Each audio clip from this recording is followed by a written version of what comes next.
Hello. तो बेटा कल हम लोगों ने एस्टिफिकेशन, बोलो बच्चों,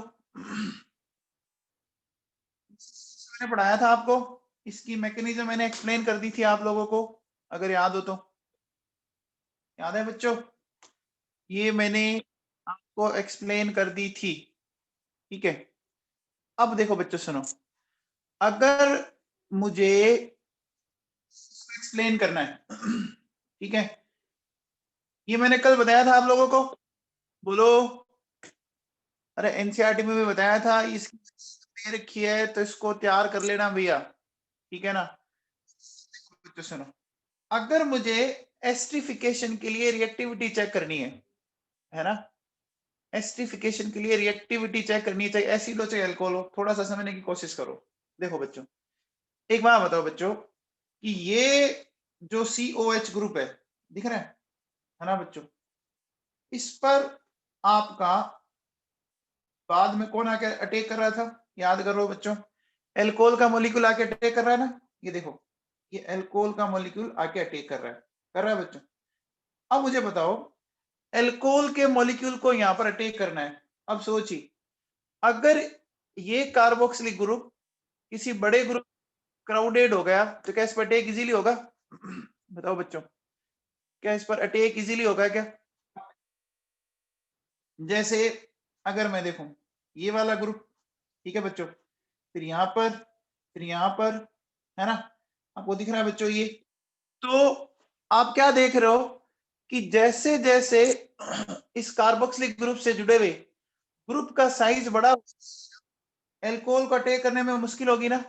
और बोलो बच्चों, अरे समझ पा रहे हो क्या आप मैं क्या कह रहा हूं? मुझे कार्बोक्सिलिक जो ग्रुप है उसकी कार्बोनिल कार्बन को क्या करना है, मुझे अप्रोच करना है।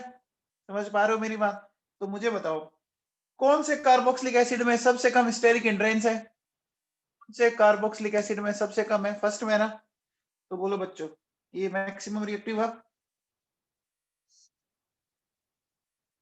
हो गया कि नहीं हो गया? हो गया बच्चों। ऐसी बात हमें एल्कोहल के केस में करनी है, ठीक है, बोलो। अब देखो बच्चों, alcohol as a nucleophile attack करता है, कर रहा है ना बच्चों। हम अभी ये कौन सा टॉपिक पढ़ रहे थे, याद है क्या? एल्कोहल एज न्यूक्लियोफाइल अटैक कर रहा है बच्चों, बोलो। और आपको याद है क्या कि न्यूक्लियोफिलिसिटी जो होती है वो स्टेरिक हिंड्रेंस के साथ साथ कम होती जाती है ना, याद है क्या? हमने सीखा था, बोलो। अब मुझे बताओ कि अगर आप एल्कोहल की बात करो, बताओ कौन से एल्कोहल में अगर आप ध्यान दो तो स्टेरिक हिंड्रेंस बहुत ज्यादा हो जाएगी? बताओ, देखो 3 डिग्री अल्कोहल में बहुत ज्यादा होगी ना, लास्ट वाला जो अल्कोहल है उसमें बहुत ज्यादा होगी कि नहीं होगी? होगी ना बच्चों। अब मुझे बताओ, जब बहुत ज्यादा होगी तो उसकी न्यूक्लियोफिलिसिटी क्या होगी? उसकी न्यूक्लियोफिलिसिटी कम होगी ना बच्चों। अरे समझ में आया क्या? देखो, अगर मैं इस सीरीज में इधर से इधर चलूं, देखिए, तो मैं क्या बोलूंगा? अपन ऐसा बोलेंगे, देखो, एल्कोहल एक्ट्स एज न्यूक्लियोफाइल। बोलो बच्चों, एल्कोहल एक न्यूक्लियोफाइल की तरह बिहेव कर रहा है, बोलो। It's nucleophilicity decreases with increase in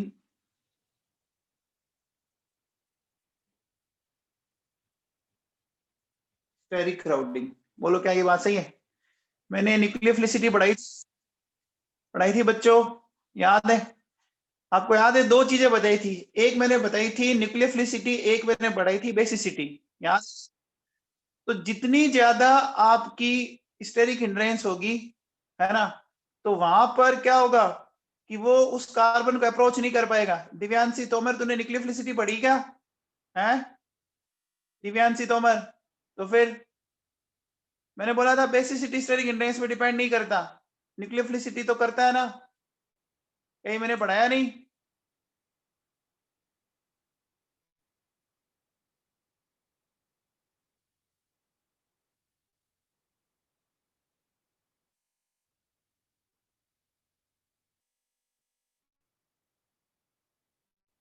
तो उमर साहब घर पे थोड़ा बहुत पढ़ा करो, आप पढ़ते हैं वो नहीं।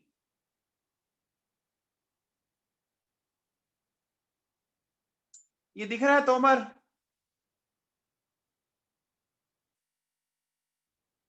देख क्या लिखा हुआ है, बेसिक स्ट्रेंथ थर्ड की ज्यादा है लेकिन न्यूक्लियोफिलिसिटी किसकी ज्यादा है? दिख रहा है क्या तेरे को?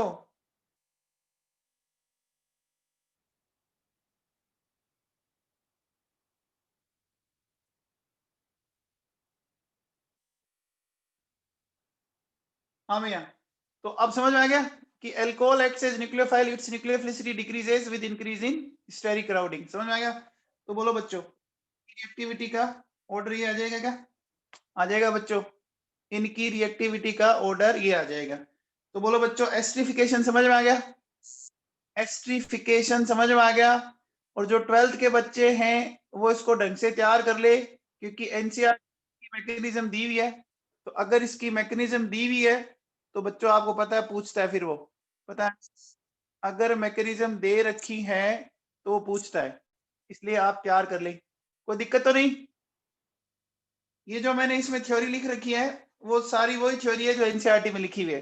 देखो क्या लिखा हुआ है, when carboxylic acid is treated with alcohol oblique phenol in the presence of a mineral acid such as concentrated H2SO or HCl gas as a catalyst, then a fruity smelling liquid is formed and reaction is known as esterification। बच्चों ये जो आपको ester मिल रहा है ना, ठीक है ना, ये एस्टर जो होता है बच्चों क्या होता है,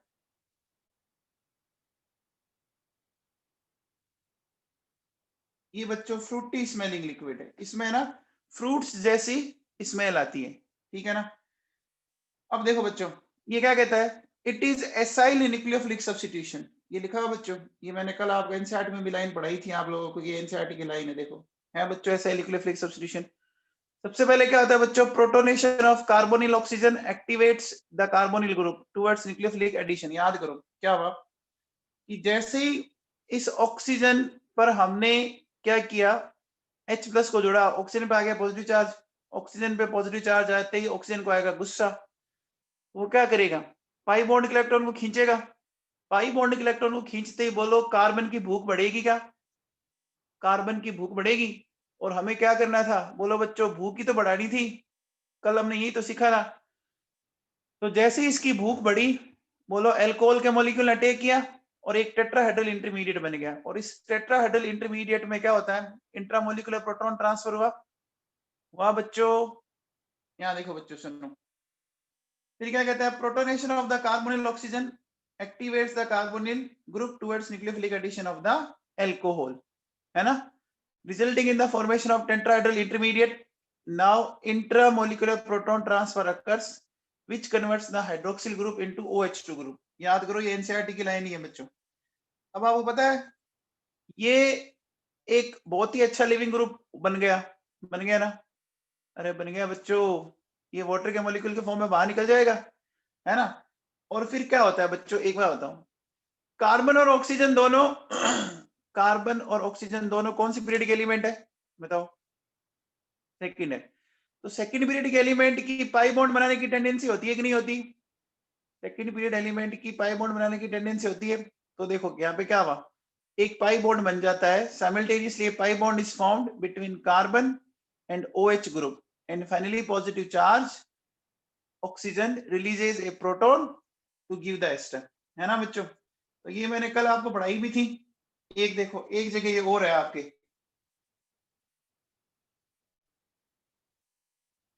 देखो बच्चों ये दिख रहा है आपको, page number 337 alcohol phenol ether में, ये दिख रहा है क्या? देखो यहाँ पर भी ये दे रखी है, एस्ट्रिफिकेशन दिख रहा है क्या? देखो बच्चों क्या कह रहा है, alcohol and phenols react with carboxylic acid and acid chloride, है ना, and acid anhydride to form esters, ये लिखा हुआ बच्चों। तो ये मैं सारी रिएक्शंस आपको पढ़ा चुका हूं बच्चों, है ना, बोलो। ये देखो, ये कहता है in the presence of A small amount of concentrated sulphuric acid, है ना, लिखा हुआ बच्चों। तो बच्चों ये पेज नंबर 337 एंड 338 पे दिया हुआ है, 337 एंड 338 पे दिया हुआ है, ठीक है ना। तो आप इसको टिक कर लेना, ठीक है। ये मैंने बढ़ा दिया था बच्चों, एसिटिल सैलिसिलिक एसिड, एस्प्रीन और सारा कुछ। ओके बच्चों, चलो आगे आओ बच्चों। चलिए अब बताओ बच्चों, मेरे पास ये है एसिटिल क्लोराइड, ठीक है। इसको जीआर से रिएक्ट करवाना है। बोलो बच्चों क्या प्रोडक्ट बनाओगे, है ना, बताओ कौन सा बॉन्ड तोड़ेंगे, कौन सा बॉन्ड तोड़ेंगे, कार्बन क्लोरीन बॉन्ड तोड़ेंगे, है ना। तो Cl माइनस की फॉर्म में बाहर निकलेगा। माइनस को कौन हटाता है, माइनस को कौन रिप्लेस करता है, माइनस ही करेगा ना, माइनस को रिप्लेस माइनस ही करेगा ना। बोलो बच्चों। तो अब मुझे बताओ, आपको पता है क्या कि जब भी किसी मेटल के साथ कार्बन अटैच हो तो वो कार्बन हमेशा नेगेटिव वाला होता है। अरे याद है क्या, जब भी किसी मेटल के साथ कार्बन अटैच हो तो वो नेगेटिव वाला होता है। तो देखो बच्चों क्या हुआ, यहाँ पे क्या हुआ, CH3CO, ये हो गया बच्चों CH3, और अब जहां आपका CH3 हटा उसकी जगह Cl आ गया बच्चों। अगले में बताओ कौन सा बॉन्ड टूटा, अगले में बताओ, बोलो बच्चों कौन सा बॉन्ड टूटा, ये टूट गया, ये निकल गया, ये नेगेटिव हटा, ये बोलो, सॉरी, ये नेगेटिव हटा और इसकी जगह ये नेगेटिव आ जाएगा, आ जाएगा।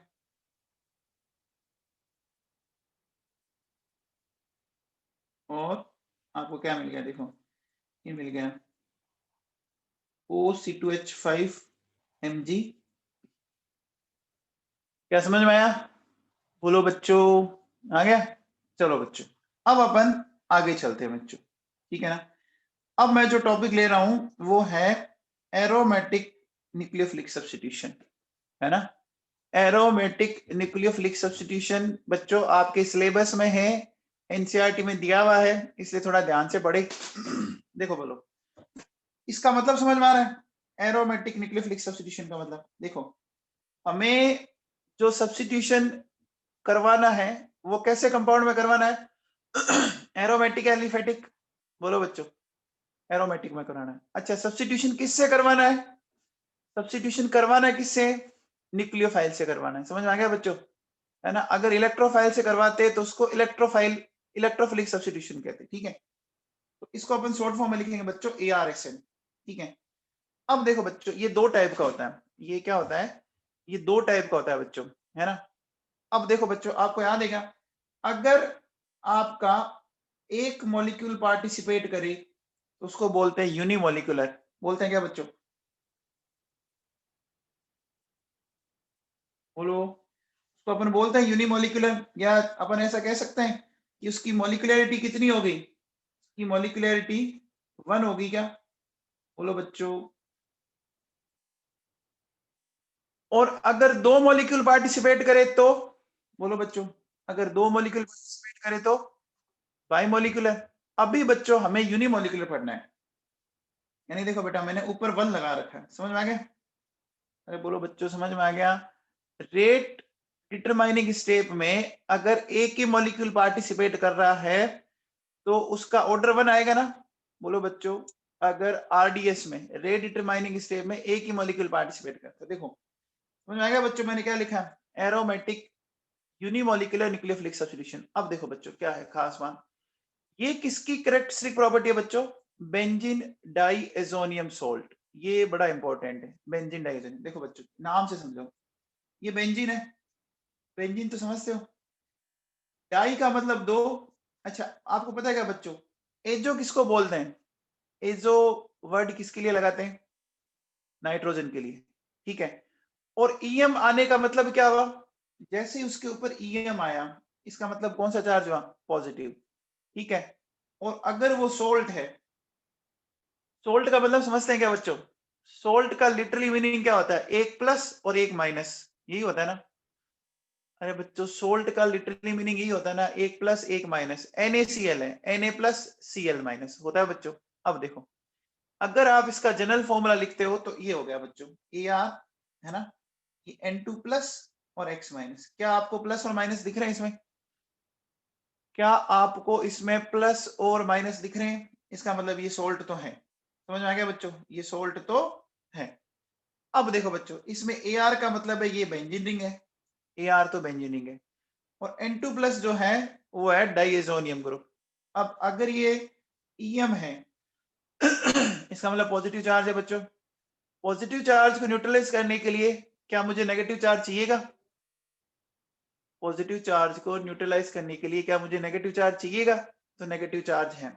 अब देखो ये Cl माइनस हो सकता है, Br माइनस हो सकता है, हाइड्रोजन सल्फेट हो सकता है, BF4 माइनस हो सकता है। समझ में आ गया? सिंपल सिंपल सी बात है। जैसे देखो अगर वो Cl माइनस है तो इसका नाम क्या हो जाएगा? Benzene diazonium chloride. अगर Br माइनस है तो नाम क्या हो जाएगा? Benzene diazonium bromide.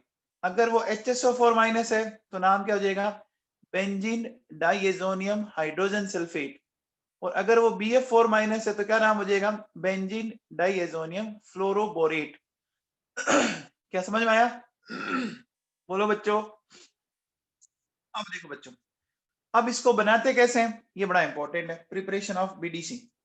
तो बच्चों BDC को बनाने के लिए हम यूज करते हैं बच्चों हमेशा और हमेशा ध्यान रखना एरोमेटिक 1 डिग्री अमीन है बच्चों। ये 1 डिग्री अमीन लिख रही है।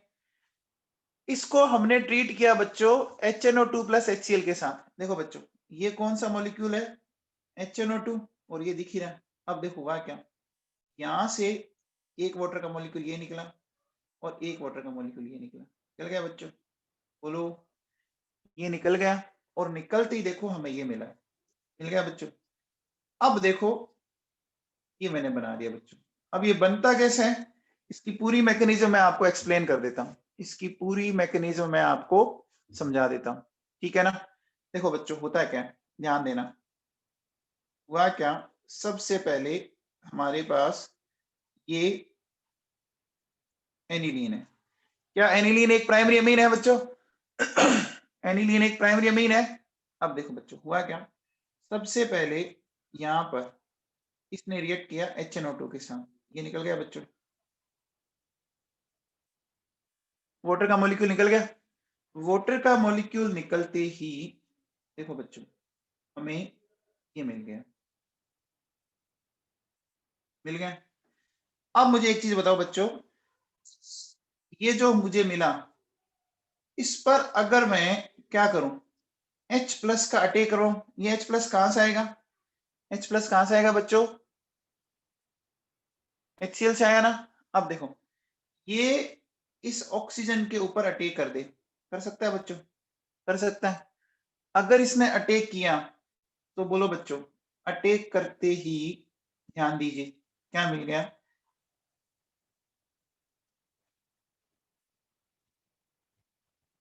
बोलो बच्चों, क्या ये एक बहुत अच्छे लिविंग ग्रुप में कन्वर्ट हो चुका है क्या? क्या यह एक बहुत अच्छे लिविंग ग्रुप में कन्वर्ट हो चुका है? अगर ये कन्वर्ट हो चुका है तो इसको इस तरह से हटा दो। हटा दिया? हटाते ही देखो बच्चों ये मिल गया, मिल गया। अब देखो बच्चों सुनो, हुआ क्या, जैसे ही हटा इस नाइट्रोजन पे आ गया पॉजिटिव चार्ज। आप मुझे बताओ, आ गया है ना, नाइट्रोजन पे पॉजिटिव चार्ज आ गया।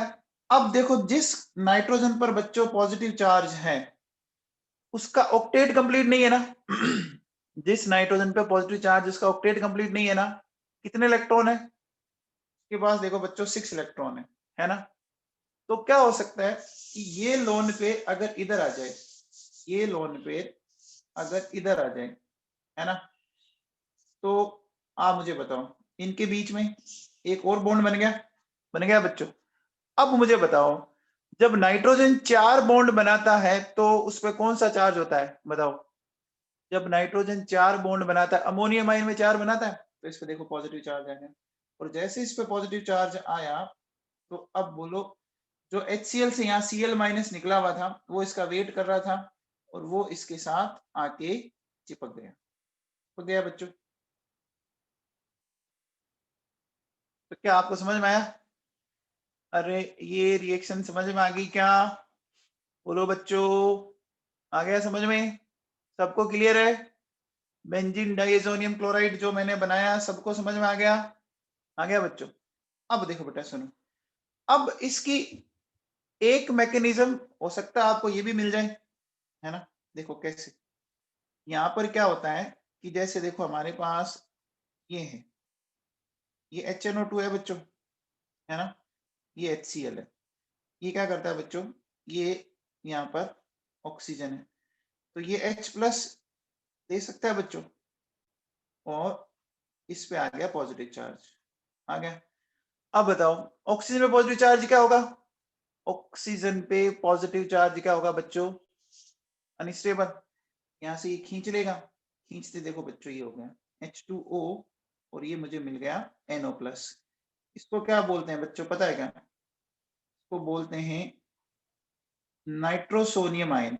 कौन सा आयन बोलते हैं? इसको बोलते हैं नाइट्रोसोनियम आयन। समझ में आ रहा है? अब देखो इसके अकॉर्डिंग कैसे एक्सप्लेन करते हैं हम। देखिए ये हमारे पास एनिलीन है बच्चों, आप मुझे बताओ क्या ये नाइट्रोसोनियम आयन इस लोन पेयर पर अटैक कर सकता है? क्या ये इस लोन पेयर पर अटैक कर सकता है? अटैक किया इसने, अटैक करते ही देखो बच्चों सुनो क्या हुआ, इसके साथ बॉन्ड बन गया और इस पे आ गया पॉजिटिव चार्ज, आ गया बच्चों। अब जैसे इस पे पॉजिटिव चार्ज आया तो नाइट्रोजन अपने पॉजिटिव चार्ज को खत्म करेगा, खत्म करते ही यहाँ से ये निकल गया बच्चों। ये देखो यहाँ पर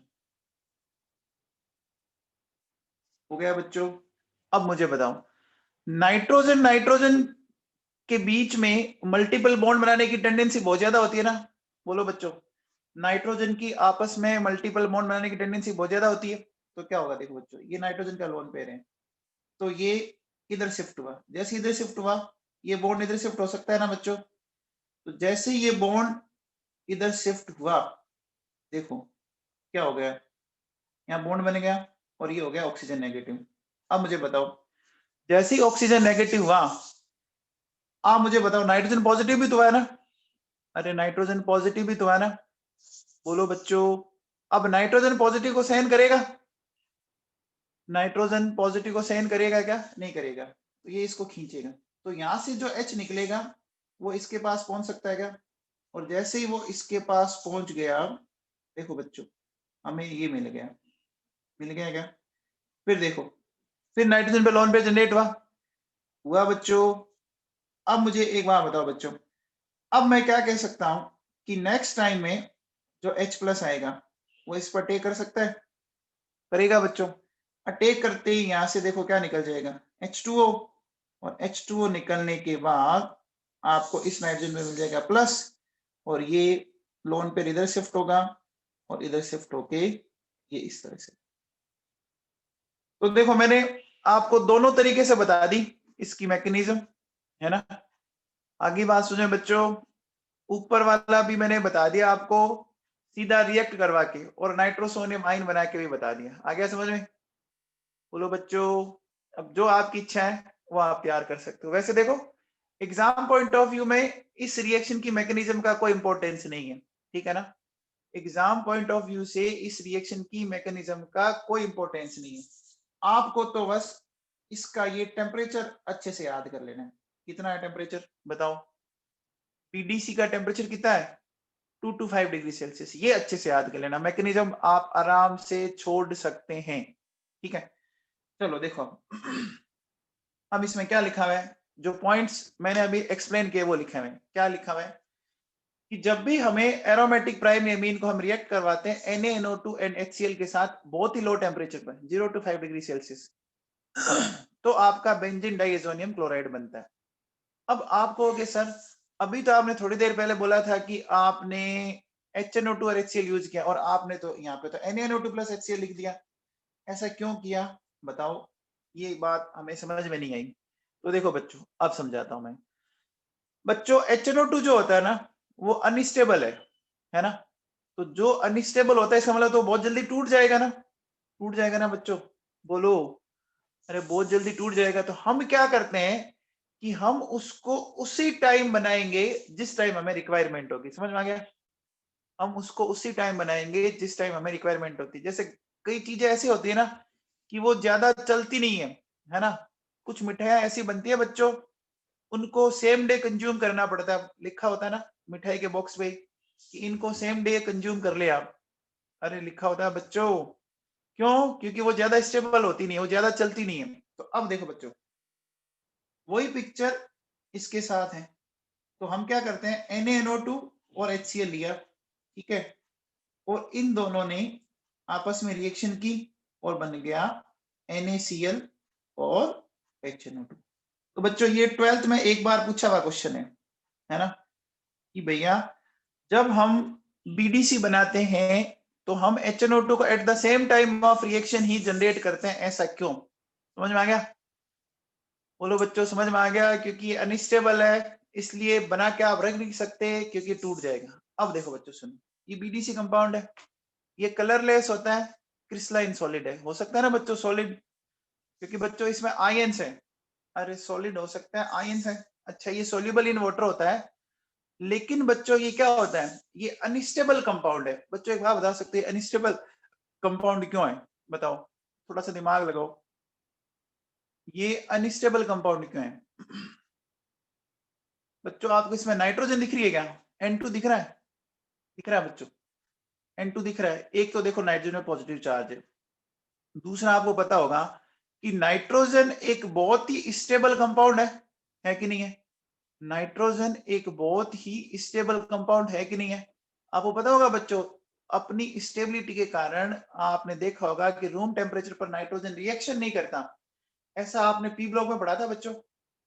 नाइट्रोजन रूम टेम्परेचर पर ऑलमोस्ट आपका इनर्ट होता है ना। अच्छा, आपको पता होगा बच्चों एटमॉस्फेयर में ये कितना परसेंट मिलता है? एटमॉस्फेयर में 78% तक मिलता है ना बच्चों, 78% तक। सोचो, अगर कोई चीज इतनी ज्यादा अमाउंट में मिल रही है, इसका मतलब वो बहुत ज्यादा स्टेबल है ना, तो मतलब वो बहुत ज्यादा स्टेबल है। तो बोलो बच्चों वो क्या करेगा, वो अगर आपने थोड़ा सा इसको हीट किया ना, तो नाइट्रोजन गैस की फॉर्म में फटाक से फुर हो जाएगी यहाँ से। समझ में आ गया? नाइट्रोजन गैसियस फेज में निकल के फटाक से यहाँ से क्या हो जाएगी, फुर हो जाएगी।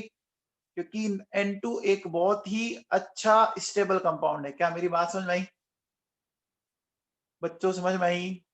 तो देखो हमने क्या बोला कि BDC जो है वो colourless crystalline solid soluble in water and unstable compound, so it should be used immediately after it's preparation. इसलिए इसका मतलब क्या होगा कि अगर आपने इसको बनाया है ना, तो इसको आप हाथों हाथ यूज कर लो, रखो मत इसको, है ना, रख के मत चलिए इसको, नहीं तो खत्म हो जाएगा। अब देखो बच्चों, ये पॉइंट इंपॉर्टेंट है कि बेंजीन डाइएजोनियम क्लोराइड को बनाने की जो रिएक्शन उसको अपन बोलते हैं बच्चों डाइएजोटाइजेशन। इस रिएक्शन का नाम बहुत आता है एग्जाम में, है ना, diazotisation. Reaction of producing diazonium salt is diazotisation. अब देखो बच्चों, ये बेंजीन डाइएजोनियम आयन कुछ हद तक स्टेबल है, उसका रीजन समझते हैं अपन। Benzene diazonium ion is somewhat stable due to resonance. आप मुझे बताओ बच्चों, इसमें रेजोनेंस पॉसिबल है क्या? इसमें रेजोनेंस पॉसिबल है क्या? मुझे ये बताओ बच्चों, डबल और ट्रिपल बॉन्ड अल्टरनेट है क्या? बोलो, नाइट्रोजन नाइट्रोजन के बीच में ट्रिपल बॉन्ड और डबल बॉन्ड अल्टरनेट है? जब पाई बॉन्ड अल्टरनेट है तो रेजोनेंस होता है क्या? जब पाई बॉन्ड अल्टरनेट हो तो रेजोनेंस होता है। तो देखो बच्चों क्या करेंगे, ये बॉन्ड इधर शिफ्ट हुआ, तो बोलो बच्चों ये बॉन्ड इधर आ जाएगा क्या? क्या मैंने सही लिखा है? अरे बोलो बच्चों, इधर आ जाएगा। अच्छा, इलेक्ट्रॉन को बाहर ही क्यों खींचा? बताओ, इलेक्ट्रॉन को मैंने बाहर ही क्यों खींचा? देखो नाइट्रोजन की एन ज्यादा है बच्चों, ठीक है ना। तो देखो बच्चों क्या हो गया, ये हो गया बच्चों। अब देखो बच्चों से क्या हो गया मेरे पास, ये पॉजिटिव आ गया। एक मिनट बेटा, ये हमारे पास पॉजिटिव, और एक मिनट में थोड़ा,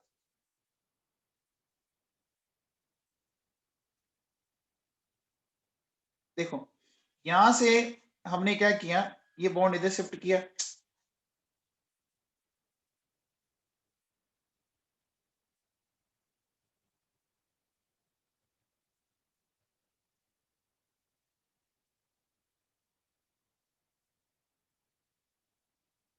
तो बच्चों इस नाइट्रोजन नाइट्रोजन ये हो गया और यहाँ डबल बॉन्ड, तो ये इधर शिफ्ट हुआ। तो इधर देखो ये तो अभी भी प्लस वाला है, यहाँ पे देखो क्या डेवलप हो गया, एक प्लस और डेवलप हो गया।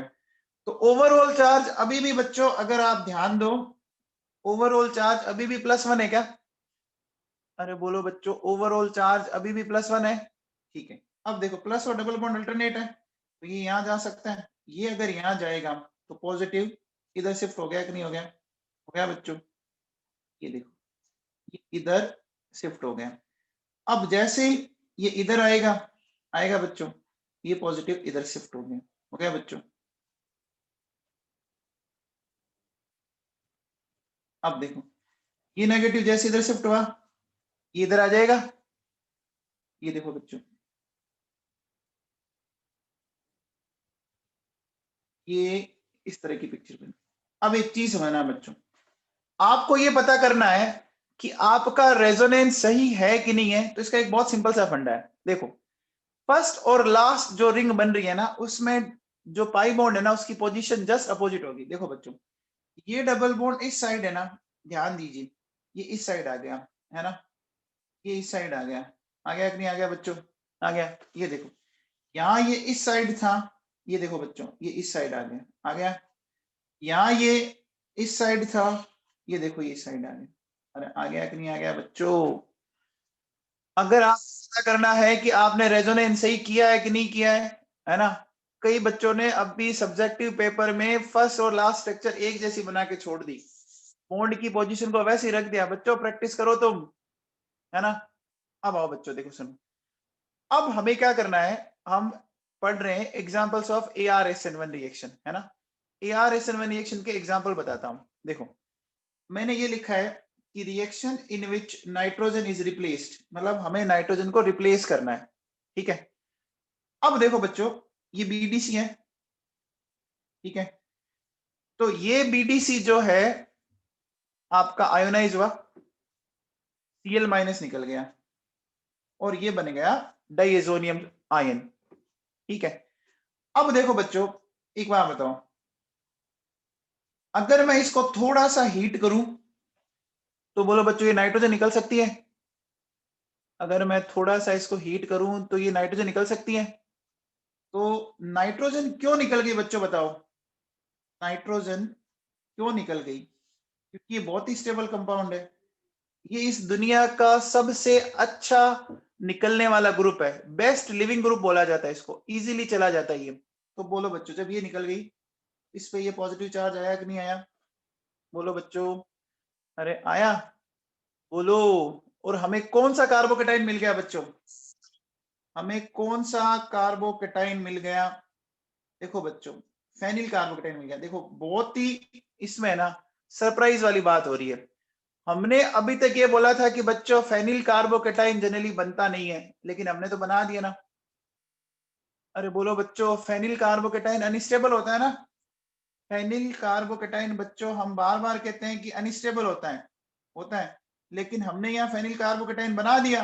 बोलो भाई ऐसा क्यों किया, कौन बताएगा? फेनिल कार्बोकेटाइन हमने तो बना दिया यहाँ पे बताओ, रीजन बताओ।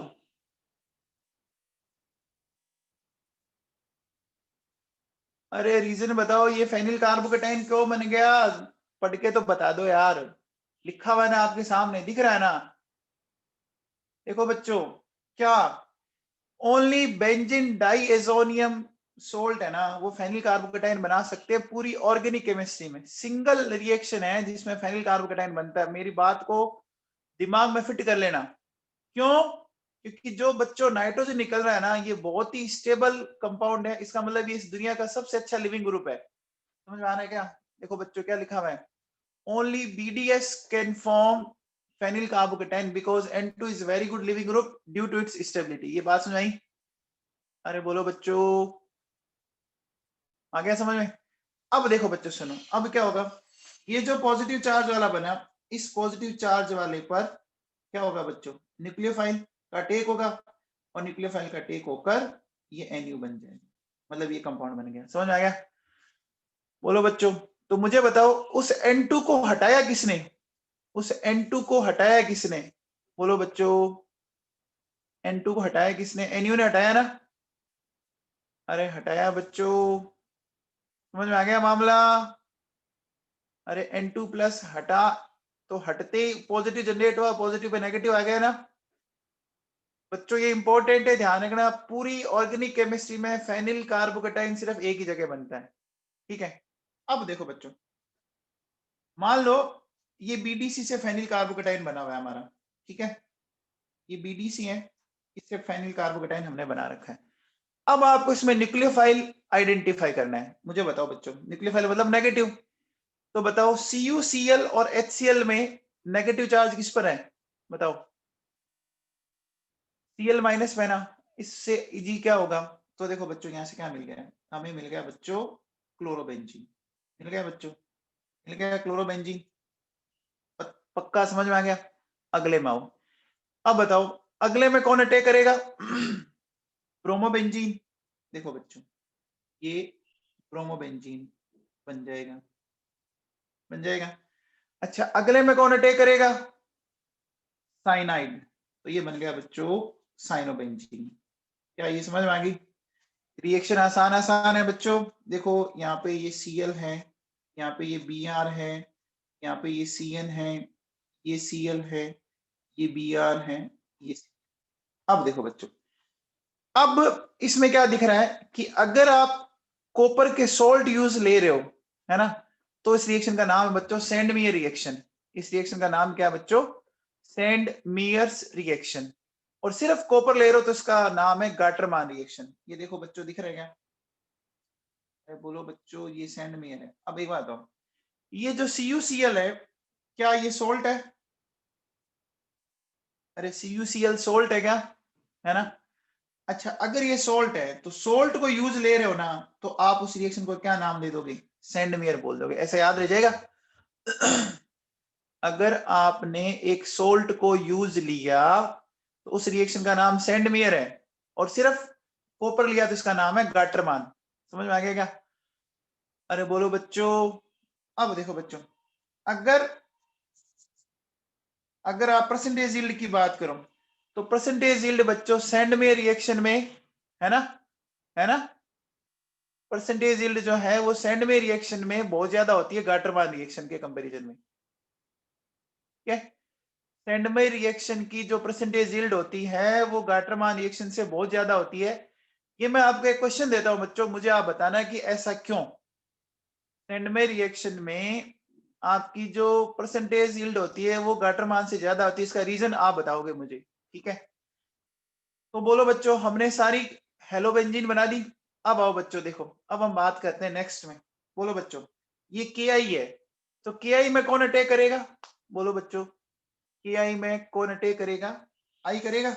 ये बना दिया, देखो बच्चों, ये बन गया आयोडोबेंजीन। अब बताओ बच्चों, HbF4 माइनस में माइनस कौन है? बताओ। BF4 माइनस है।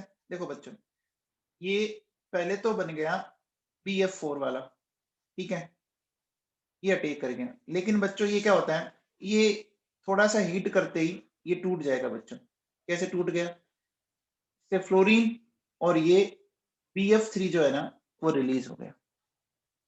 बच्चों समझ में आया? अरे बोलो बच्चों, समझ में आया?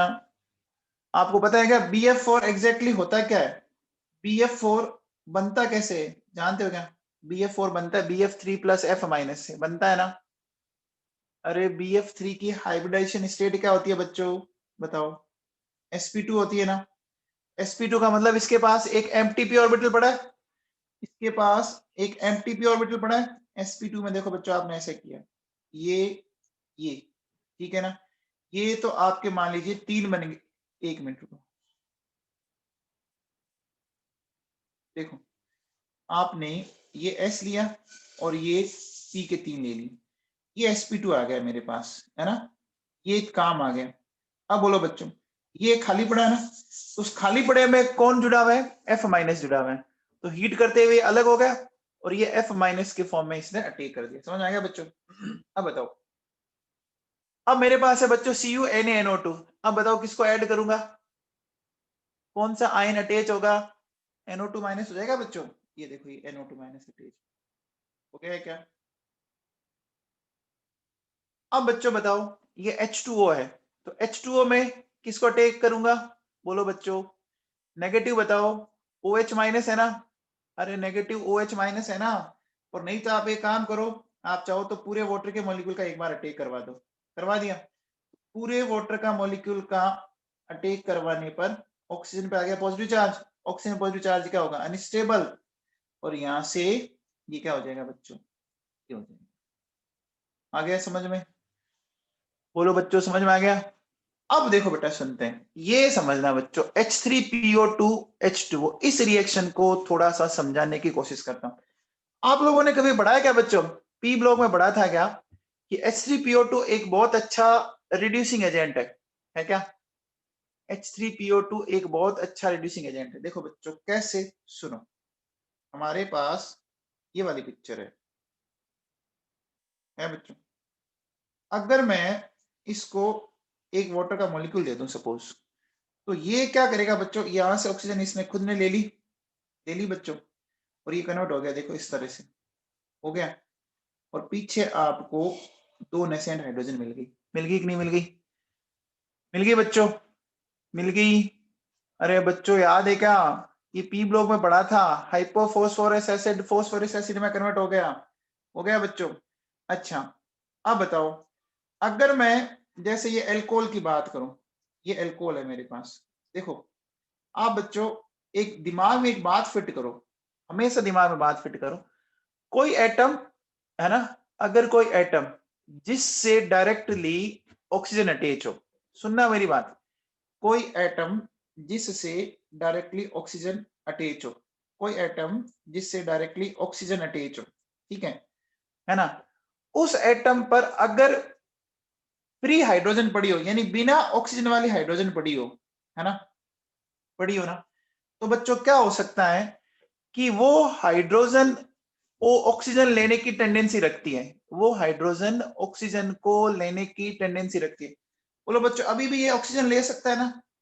अभी भी ये ऑक्सीजन ले सकता है ना? अरे बच्चों अभी भी ले सकता है। देखो ये यहां से ऑक्सीजन इसको मिल जाए, मिलते ही देखो बच्चों ये इसमें कन्वर्ट हो गया कि नहीं हो गया? याद करो, ये फिर आपको 2H मिल गई क्या? अरे मिल गए बच्चों। ऐसा कैसा? देखो बच्चों यहाँ होगा, ये इसके पास गया, इसके पास जाते ही देखो ये कन्वर्ट हो गया OH, ये OH, और आपको मिल गए दो नेसेंट हाइड्रोजन। अब मुझे बताओ, एक कार्बन पर दो H क्या होंगे? एक कार्बन पे बच्चों दो H क्या होंगे? अनस्टेबल। तो यहां से ये वाटर का मॉलिक्यूल निकला, और वाटर का मॉलिक्यूल निकलते ही बोलो बच्चों ये फाइनली किस में कन्वर्ट हो गया? CH3CHO के अंदर हो गया क्या? बोलो बच्चों ये समझ में आया? अब देखो बच्चों आप मुझे बताओ, क्या हमें यहाँ पर नेसेंट हाइड्रोजन मिल रही है क्या? क्या हमें यहाँ पर नेसेंट हाइड्रोजन मिल रही है क्या? मिल रही है। तो देखो बच्चों ये नेसेंट हाइड्रोजन क्या करेगी, इसके साथ कनेक्ट होकर इसको बच्चों बेंजीन रिंग में कन्वर्ट कर देगी। इसमें कन्वर्ट कर दिया बच्चों, बेंजीन रिंग में कन्वर्ट हो जाएगी। अरे बोलो बच्चों इसी तरह से देखो बच्चों यहाँ पर भी ये बेंजीन रिंग में कन्वर्ट हो गया। अरे एक तरह से इसका रिडक्शन हो गया बच्चों, एक तरह से आप ये कह सकते हो कि इसका क्या हो गया? रिडक्शन हो गया। आया मामला समझ में? बोलो बच्चों। अब देखो, अब मैं एक बार आपको एनसीईआरटी में ये चीजें दिखाता हूँ, रुको।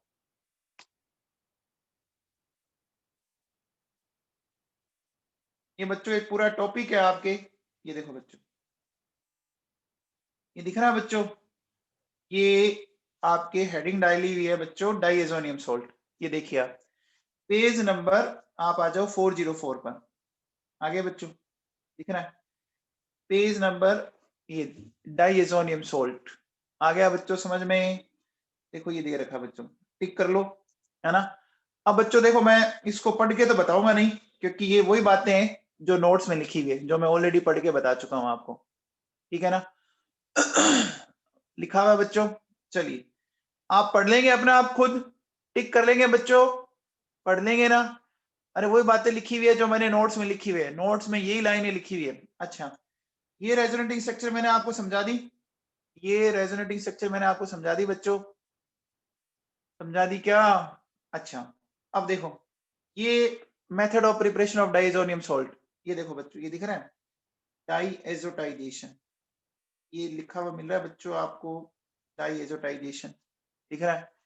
अच्छा, ये देखो ये टेम्परेचर बताओ, ये केल्विन में दे रखा है और मैंने डिग्री सेल्सियस में लिखा है, वही है ना?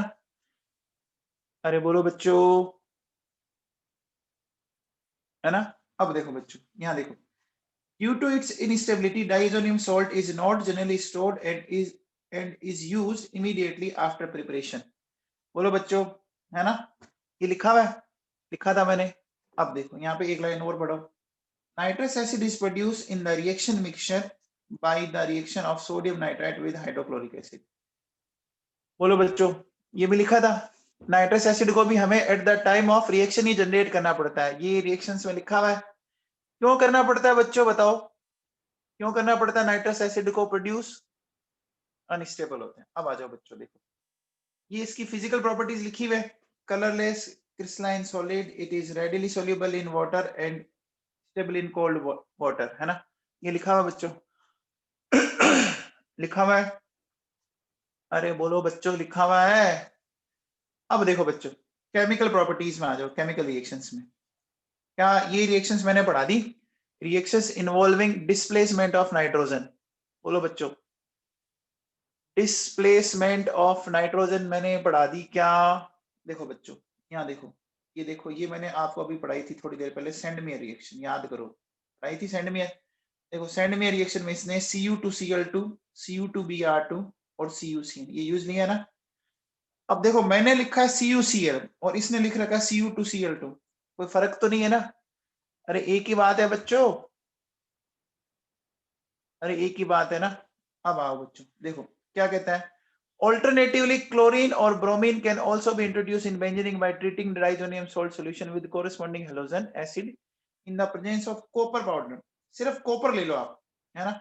कॉपर पाउडर नहीं लेना, सोल्ट नहीं लेना। तो इसको इसने क्या बोला है, गाटरमान रिएक्शन। क्या बोला है? बोला है बच्चों, अरे सिमरन चुग, उससे अगला ही पेज हुआ ना फिर देखो बच्चों, ये लाइन मैंने नोट्स में लिख दी थी, The yield in Sandmeyer reaction is found to be better than Gaterman reaction। ये मैंने आपको क्वेश्चन दिया है, ठीक है? फिर देखो बच्चों, ये आयोडोबेंजीन है बच्चों। अब देखो बच्चों, इसमें रिंग से कौन जुड़ गया, रिंग से कौन जुड़ गया बच्चों, बताओ? आयोडीन जुड़ गया।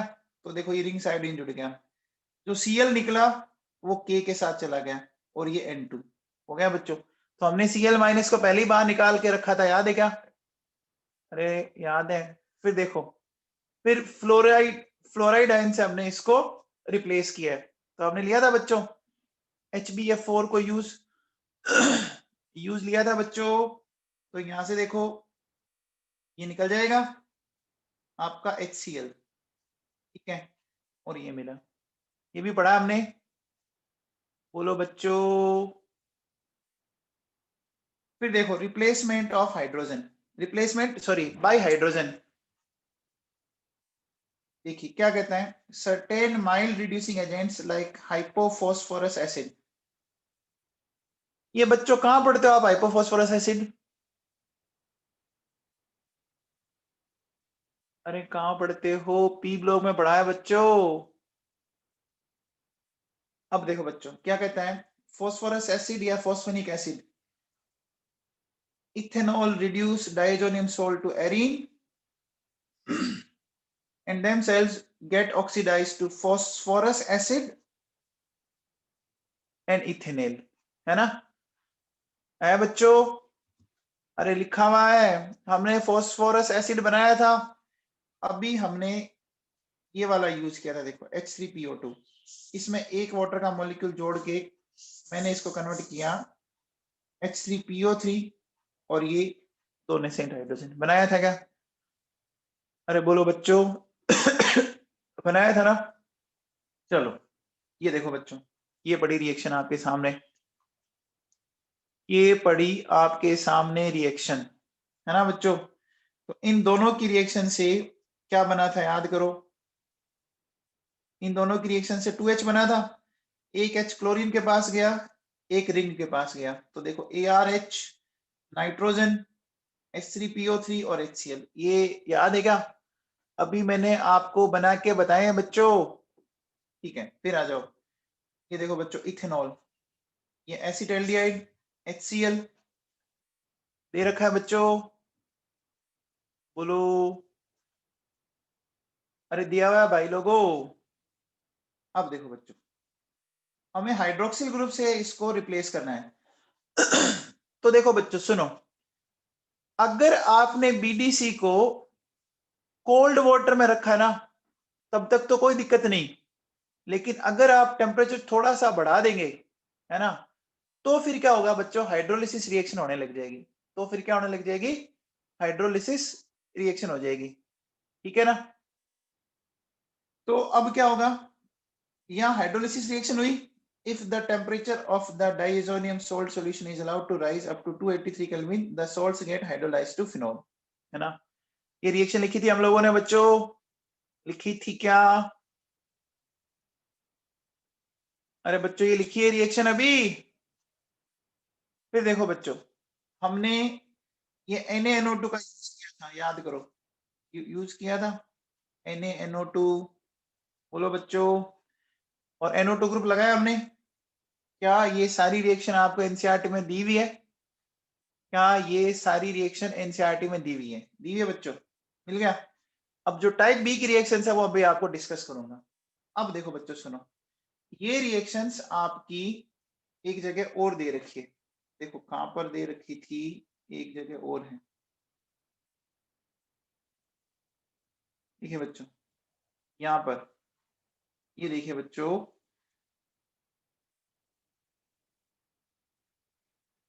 ये जो आपका फर्स्ट चैप्टर है ना, इस बुक का जो फर्स्ट चैप्टर है, इसमें दे रखी है बच्चों।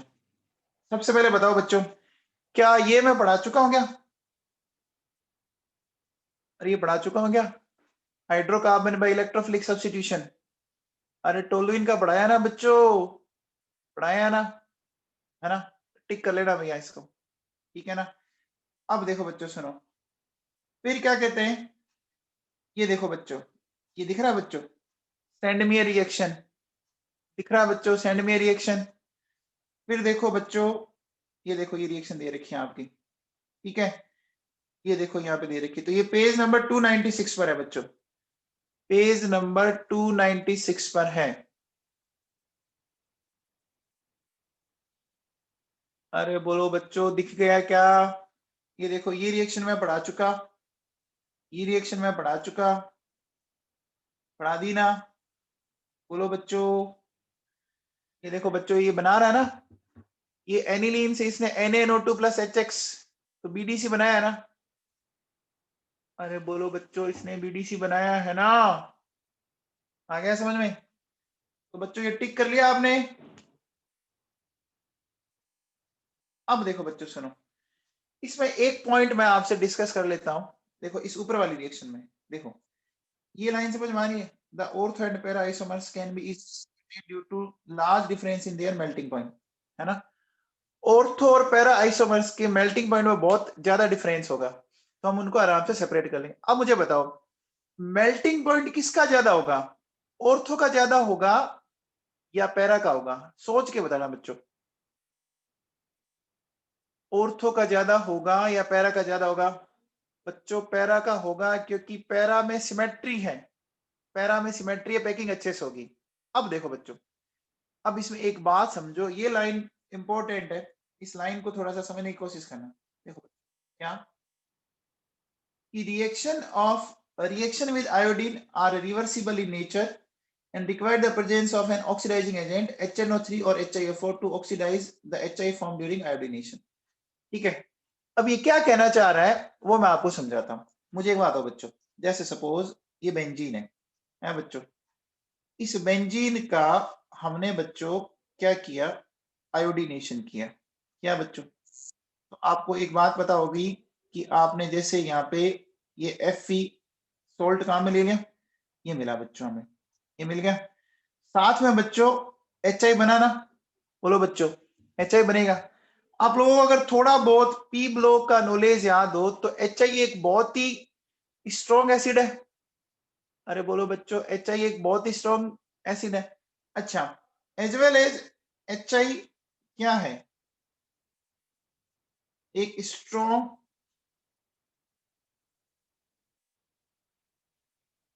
रिड्यूसिंग एजेंट है बच्चों। एक स्ट्रॉन्ग रिड्यूसिंग एजेंट होता है बच्चों, पता है क्या? अरे आप मुझे बताओ, आप लोगों ने पढ़ा है ना बच्चों, देखो अगर मैं ऑक्सीडेंट की बात करूं तो हेलोजन होते हैं तगड़े, F2 Cl2 Br2 I2। और अगर मैं बात रिडक्टेंट की करूं तो याद है क्या, F minus Cl minus Br minus और I माइनस। क्या ये मैंने पढ़ाया आप लोगों को? अरे बोलो बच्चों, हेलोजन होते हैं वो ऑक्सीडेंट होते हैं और हेलाइड आयन रिडक्टेंट होते हैं। तो मुझे बताओ अगर यहाँ पर HI बन रहा है तो इसका मतलब I माइनस बन ही रहा है ना। अरे बोलो बच्चों, अगर HI बन रहा है तो I माइनस बन रहा है, तो ये रिड्यूसिंग एजेंट होगा। अरे बोलो बच्चों, ये रिड्यूसिंग एजेंट होगा। ये क्या करेगा, ये वापस इसको रिड्यूस करके बेंजीनिंग में कन्वर्ट कर देगा। समझ में आ रही है बात? अरे बोलो बच्चों, HI एक अच्छा रिड्यूसिंग एजेंट होने के कारण जो आयोडो बेंजीन बनी उसको रिड्यूस करके वापस बेंजीन में कन्वर्ट कर देगा। क्या मेरी बात समझ पा रहे हैं आप बच्चों? समझ लो, एनसीईआरटी की लाइन है, ध्यान दे लो तुम। एनसीईआरटी खोल के तो बैठा हो ना, आपके काम की तो बात बता रहा हूं यार। अब देखो बच्चों, मुझे एक बात बताओ, अगर मुझे रिड्यूसिंग एजेंट को हटाना है तो क्या करना पड़ेगा? अगर मुझे इस रिड्यूसिंग एजेंट को हटाना है तो क्या काम में लेना पड़ेगा? अरे ऑक्सीडाइजिंग एजेंट लेंगे ना बच्चों। आप मुझे बताओ, ईंट किससे देते हैं? अरे ईंट का जवाब किससे देते हैं? पत्थर से ना। तो रिड्यूसिंग एजेंट का जवाब किससे देंगे? रिड्यूसिंग एजेंट का जवाब हम किससे देंगे? ऑक्सीडाइजिंग एजेंट से। देखो बच्चों सुनो, क्या आप लोगों ने कभी पढ़ा है कि HNO3 एक बहुत अच्छा ऑक्सीडाइजिंग एजेंट है? ये बातें मेरे हिसाब से पी ब्लॉक की बातें हैं, पढ़ा है ना बच्चों? ये बातें बच्चों पी ब्लॉक की बातें हैं, पढ़ी है ना? ये 40 टू 45 डिग्री सेल्सियस पे आपको अच्छी बड़ी नेसेंट ऑक्सीजन दे देता है। अब देखो बच्चों, ये जो नेसेंट ऑक्सीजन मिली, ये क्या करता है बच्चों, ये HI में से वाटर को निकाल देगा। और देखो बच्चों क्या मिल गया आपको, यहाँ पर आयोडीन मिल गया। मिल गया क्या? बोलो बच्चों, आयोडीन मिल गया ना? आई बात समझ में? आया समझ में मामला? अब बताओ, आयोडीन बन जाएगा तो कोई दिक्कत नहीं है, ये आयोडीन वापस आपकी काम आती रहेगी। क्या समझ में आई बात? बोलो बच्चों, मेरी बात को आप समझ पा रहे हैं क्या?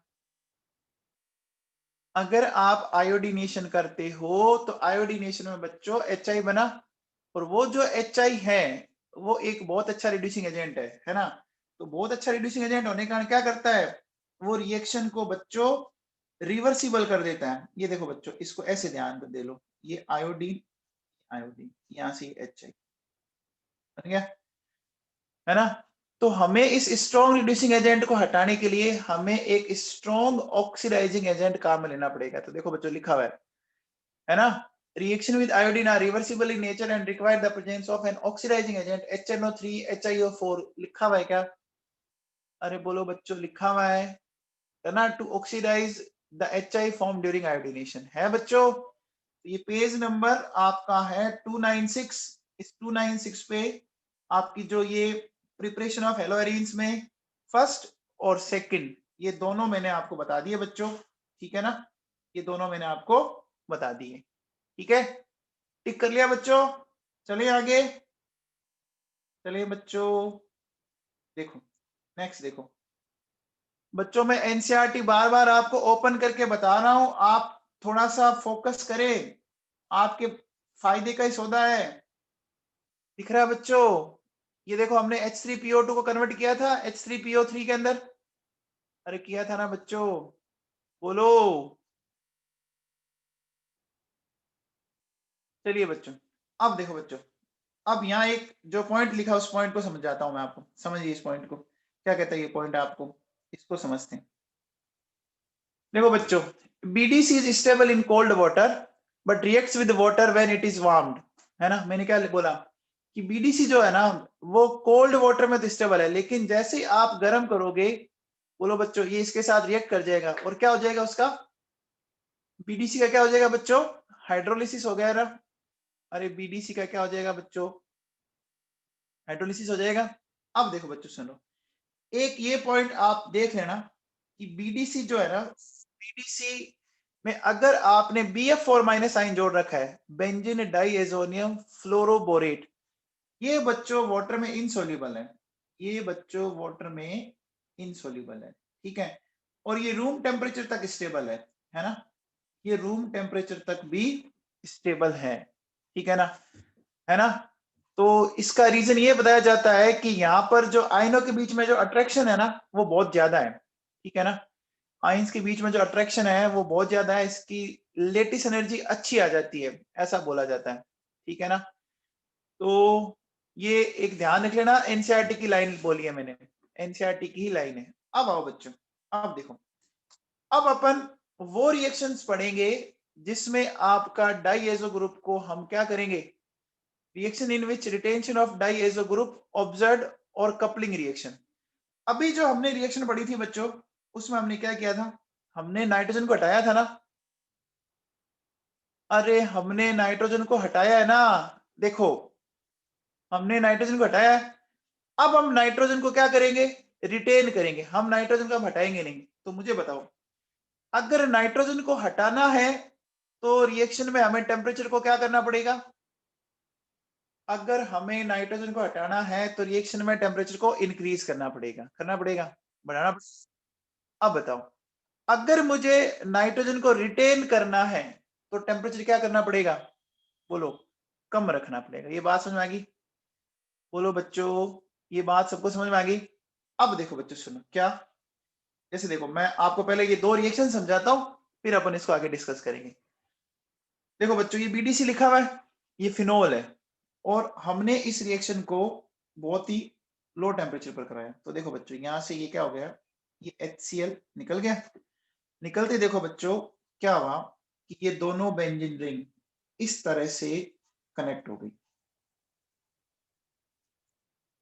अब ये ऐसे क्यों कनेक्ट हुई वो भी अपन अभी डिस्कस करेंगे, ठीक है। बोलो बच्चों, दो रिएक्शन आपस में जुड़ गई ना, एक कपल बन गया ना। अरे दो रिंग आपस में जुड़ के कपल बन गया, इनको जोड़ने कौन कर रहा है, देखो ये डाइएजोनियम ग्रुप कर रहा है बच्चों, ये डाइएजो ग्रुप कर रहा है, क्या कर रहा है। अब देखो इसका नाम क्या पड़ा, इसका नाम है बच्चों पैरा हाइड्रोक्सी। देखो बच्चों ये पैरा पे है पैरा हाइड्रोक्सी। ये जो इस ग्रुप को बोलते हैं बच्चों, तो ये क्या हो गया बच्चों, पैरा हाइड्रोक्सी एजोबेंजीन। और ये ऑरेंज कलर की डाई होती है, ये कैसी डाई है बच्चों, ऑरेंज कलर की डाई है, ठीक है ना। अब आ गया हो, यहां से फिर ये निकल गया बच्चों, और निकलते देखो बच्चों ये मिल गया। अब बच्चों आपको पहला ये पॉइंट समझ में आया क्या, कि हमने इस रिएक्शन में नाइट्रोजन को रिटेन कर लिया ना।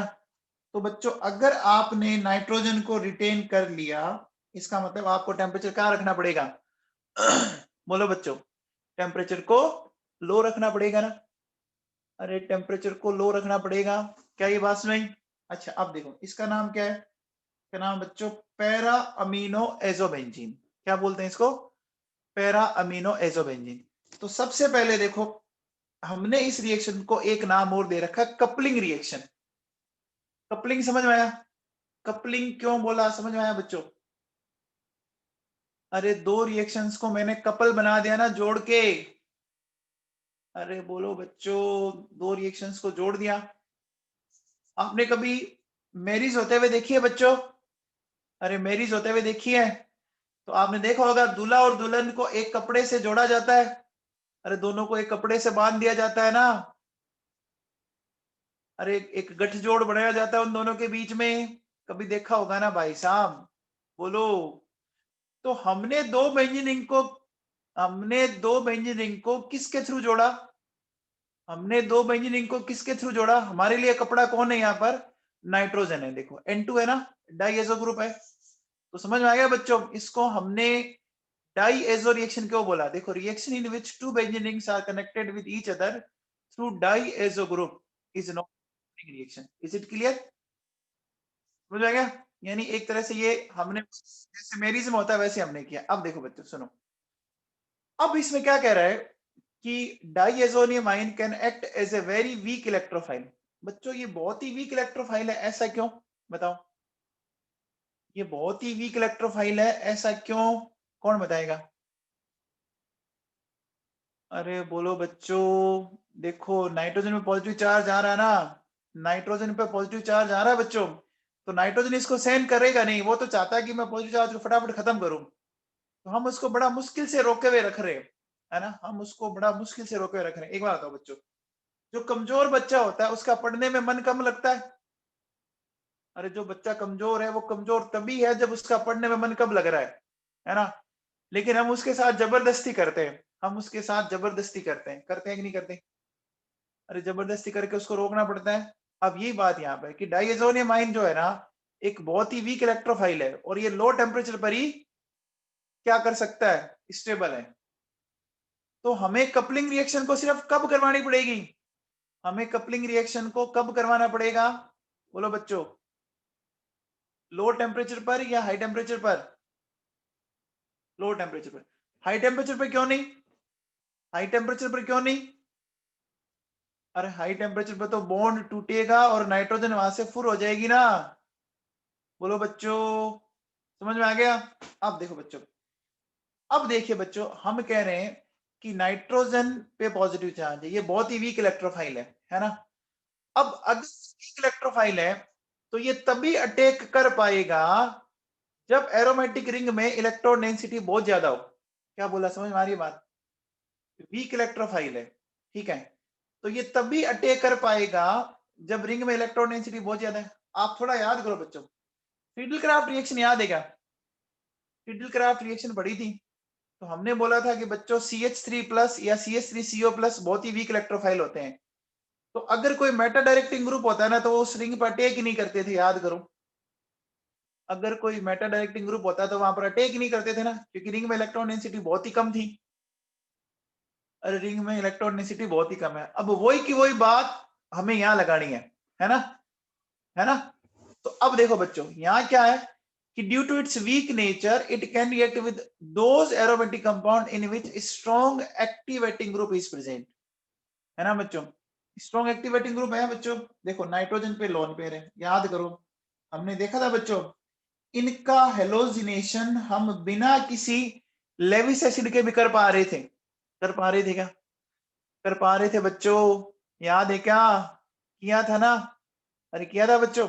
अब देखो बच्चों सुनो, अब ये जो कपलिंग रिएक्शन है ना, कपलिंग रिएक्शन ही बच्चों एक एग्जांपल है इलेक्ट्रोफिलिक सब्स्टिट्यूशन रिएक्शन। अब आप कहोगे सर ये क्या मतलब हुआ, ये कैसे होगी इलेक्ट्रोफिलिक सब्स्टिट्यूशन, समझाओ। ESR पढ़ी थी क्या हमने? ESR पढ़ी थी बच्चों? अरे ESR पढ़ी थी। अब देखो बच्चों क्या हुआ कि हमने यहाँ पर पहले ये बना लिया, ये आयन बना लिया बच्चों, बना लिया, ये देखो। अब देखो बच्चों सुनो, मेरे पास ये फिनोल है बच्चों। अब ये बताओ बच्चों, फिनोल की कौन कौन सी पोजीशन पर आपका नेगेटिव चार्ज आता है, बताओ। फिनोल में कौन कौन सी पोजीशन पर, ये तो पता है क्या? ऑर्थो एंड पैरा में। अब मुझे बताओ, ये इलेक्ट्रोफाइल छोटा या बड़ा है? ये इलेक्ट्रोफाइल छोटा या बड़ा है? बल्कि है बच्चों। अब मुझे बताओ, इसको अटैक कहां करना चाहिए, ऑर्थो पे करना चाहिए या पैरा पे करना चाहिए? इसको अटैक ऑर्थो पे या पैरा पे? पैरा पे करना चाहिए ना, ऑर्थो पे तो दिक्कत हो जाएगी। तो देखो बच्चों कैसे अटैक किया इसने, यहाँ देखो बच्चों, ये नेगेटिव ये पॉजिटिव, इसने अटैक यहाँ किया। जैसे इसने अटैक यहाँ किया, देखो बच्चों क्या हमें ये मिल गया क्या?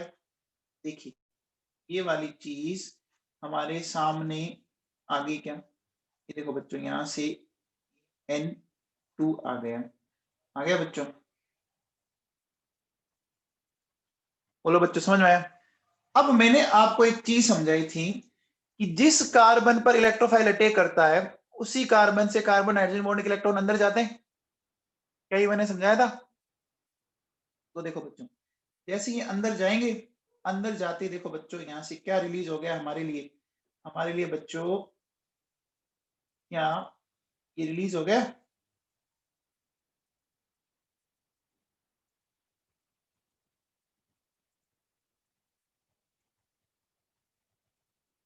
निकल गया बच्चों।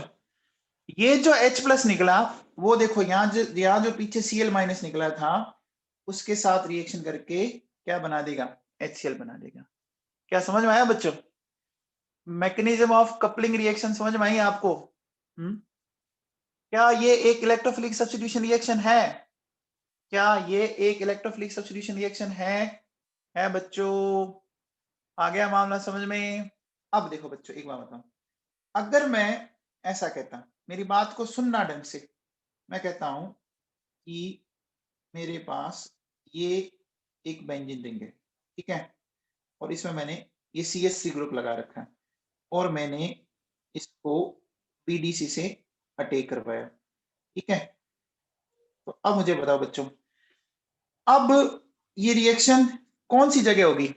अब बच्चों फिनोल की ऑर्थो पोजीशन तो ऑक्यूपाइड हो गई, फिनोल की पैरा पोजीशन तो ऑक्यूपाइड हो गई, तो कौन सी पोजीशन पर होगी बोलो बच्चों? अब ऑर्थो पे होगी ना, अब इसको ऑर्थो पे होना पड़ेगा ना बच्चों। तो देखो अब अगर ये ऑर्थो पे हुई तो बच्चों देखो ये वाली पिक्चर आ गई क्या?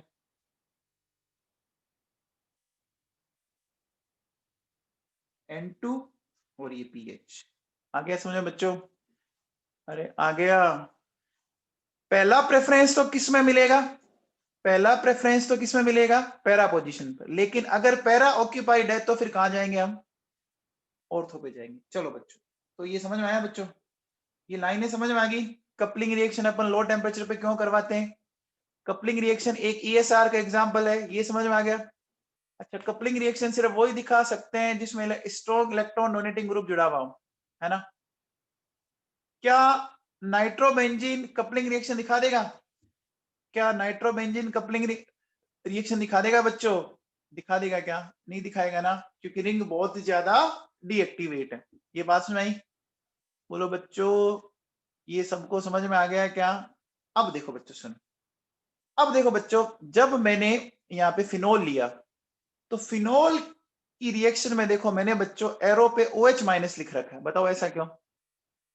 फिनोल की रिएक्शन में मैंने OH माइनस लिख रखा है, क्यों लिख रखा है बच्चों बताओ? समझा सकते हो क्या? बोलो बच्चों। देखो क्या होगा, ध्यान से सुनना। हम क्या कह रहे हैं, ये फिनोल है बच्चों, ठीक है। अब क्या होगा कि ये इस OH माइनस से ये H हटा देगा, और जैसे ये H हटा देगा, बोलो बच्चों, ये बन गया फिनोक्साइड आयन। बन गया क्या? अब मुझे बताओ बच्चों, ये जो फिनोक्साइड आयन बना, ये O माइनस है, इसका याद है क्या? इसका +M एंड +I इफेक्ट होता है क्या? अरे होता है बच्चों, होता है। अब देखो बच्चों सुनो, अगर सिर्फ OH ग्रुप होता तो उसका +M एंड -I होता। तो मुझे बताओ, इलेक्ट्रॉन डोनेशन किसका अच्छा है? इलेक्ट्रॉन डोनेशन किसका अच्छा है? O माइनस का है ना। तो मुझे बताओ, रिंग ज्यादा कहां एक्टिवेट हुई? रिंग ज्यादा कहां एक्टिवेट हुई? नेगेटिव हुई ना। अब बताओ, रिंग एक्टिवेट हुई तो बोलो बच्चों, डाइएजोनियम आयन बोलो इजीली अटैक कर जाएगा क्या? क्या डाइएजोनियम आयन इजीली अटैक कर जाएगा क्या? बोलो बच्चों, कर जाएगा? ये बात समझ में आ गई क्या? आगे बच्चों, ठीक है। तो देखो बच्चों क्या लिखा है कि coupling reaction of phenol is carried out in weak basic. हाँ बच्चों, ये लिखा है बच्चों, देखो coupling reaction of phenol is carried out in weak basic medium. ये देखो बच्चों लिखा हुआ है क्या? लिखा हुआ है because phenol is converted into phenoxide ion, है ना? And now phenoxide ion is a better electron donor due to its +M and +I effect, whereas OH group has +M and -I effect। ठीक है बच्चों। अब देखो बच्चों सुनो, अगर मैं कह रहा हूं कि in case of phenoxide ion weak diazonium electrophile can attack easily on activated benzene ring. अब देखो पंगा ये होता है कि सर स्ट्रॉन्ग बेसिक मीडियम क्यों काम में नहीं लिया, स्ट्रॉन्ग बेसिक मीडियम क्यों नहीं काम में लिया, ये पूछ रहा है आपसे, ठीक है ना। तो समझो बच्चों, आप मुझे बताओ स्ट्रॉन्ग बेसिक मीडियम का मतलब OH माइनस बहुत ज्यादा होंगे। अरे OH माइनस बहुत ज्यादा होंगे, तो OH माइनस बहुत ज्यादा होंगे तो वो फिनोल के साथ साथ उस डाइएजोनियम आयन पर भी अटैक कर सकते हैं ना। अरे बोलो बच्चों, जब OH माइनस आयन ज्यादा है तो उनकी रिएक्शन डाइएजोनियम आयन से भी तो हो सकती है ना, ज्यादा है तो कोलिजन हो सकती है। अब देखो बच्चों, अगर जैसे इस पर अटैक हुआ, हो गया बच्चों, अटैक होते ही ये बन गया, देखो बच्चों बन गया। अब मुझे बताओ, आपको पता होगा ऑक्सीजन से जुड़ी हुई हाइड्रोजन क्या होती है, ऑक्सीजन से जुड़ी हुई हाइड्रोजन क्या होती है, एसिडिक होती है ना। अरे ऑक्सीजन से जुड़ी हुई हाइड्रोजन एसिडिक होती है, तो बच्चों क्या करेगा, ये OH माइनस इस H को हटा सकता है, और हटाते ही देखो बच्चों, ये जो पहले आपका इलेक्ट्रोफाइल था वो किस में कन्वर्ट हो गया, वो किस में कन्वर्ट हो गया, देखो बच्चों न्यूक्लियोफाइल में कन्वर्ट हो गया। ये समझ में आई बात, ये बात समझ आई बच्चों। अब बताओ क्या न्यूक्लियोफाइल बेंजीनिंग पर अटैक कर पाएगा, न्यूक्लियोफाइल बेंजीनिंग पर अटैक कर पाएगा क्या, ये समझ में आ गया। तो बच्चों स्ट्रॉन्ग बेसिक मीडियम क्यों नहीं काम ले रहे, ये बात समझ में आ गई। अरे स्ट्रॉन्ग बेसिक मीडियम क्यों नहीं काम ले रहे, समझ में आ गया क्या, ठीक है।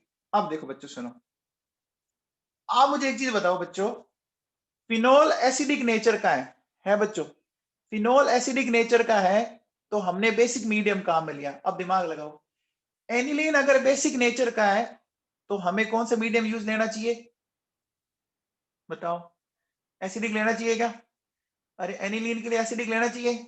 अब देखो बच्चों सुनो, अब समझते हैं, ये देखो coupling reaction of aniline occurs in weak acidic medium, ठीक है ना, for the ionisation of BDC। अब देखो बच्चों, हमने ऐसा बोला है कि जो एनिलीन है ना उसकी कपलिंग रिएक्शन अपन वीक एसिडिक मीडियम में करवाएंगे। क्यों करवाएंगे बच्चों, अरे आप एसिडिक मीडियम लोगे तो उस BDC का आयोनाइजेशन भी तो करवाना है ना, और आयोनाइजेशन के लिए मीडियम होना जरूरी है कि नहीं है।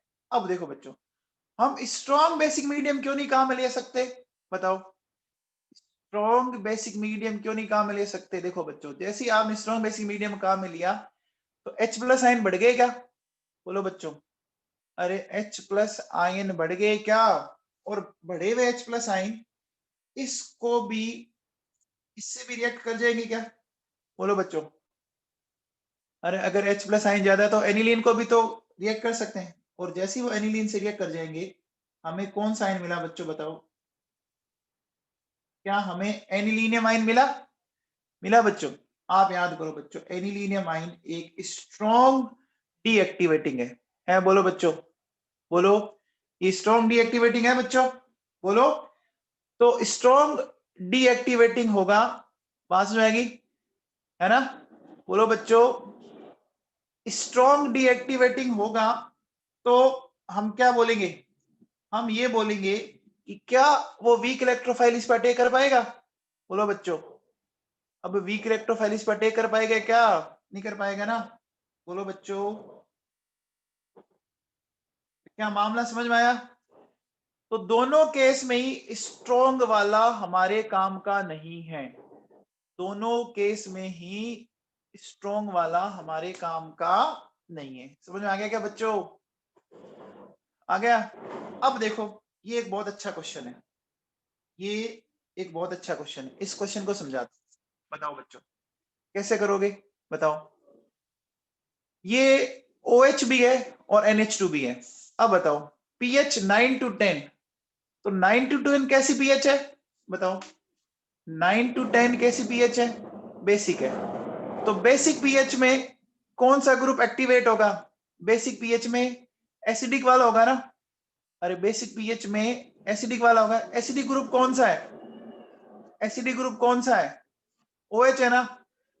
अब मुझे बताओ, OH की पैरा पोजीशन तो ऑक्यूपाइड है, OH की पैरा पोजीशन तो ऑक्यूपाइड है, तो इसकी कौन सी पोजीशन पर जाएगा, ऑर्थो पे जाएगा।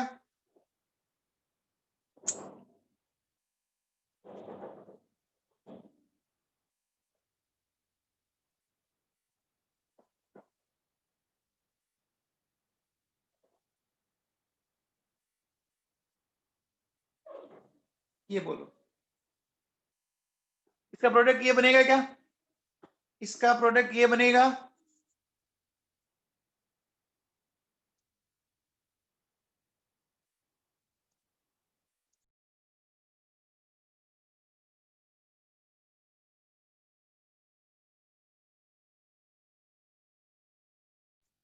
हाँ भैया, अब बताओ, पीएच मैंने 5 to 6 ली, अब ये एसिडिक मीडियम है, तो कौन एक्टिवेट होगा?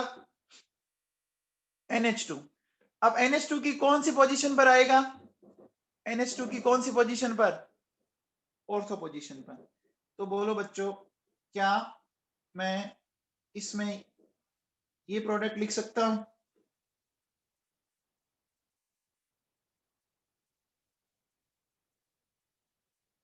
बोलो बच्चों, क्या इसमें ये प्रोडक्ट बनेगा? बोलो, ये डिफरेंस समझ में आ गया बच्चों? आ गया। अब देखो बच्चों, ये बीडीसी है मेरे पास, है बच्चों। बीडीसी को अपन रिएक्शन करवा रहे हैं बच्चों बीटा नेफ्थोल के साथ। ये बीटा नेफ्थोल समझते हो क्या बच्चों? बीटा नेफ्थोल समझते हो? चलो पहले ये बताओ, इस मॉलिक्यूल को जानते हो आप?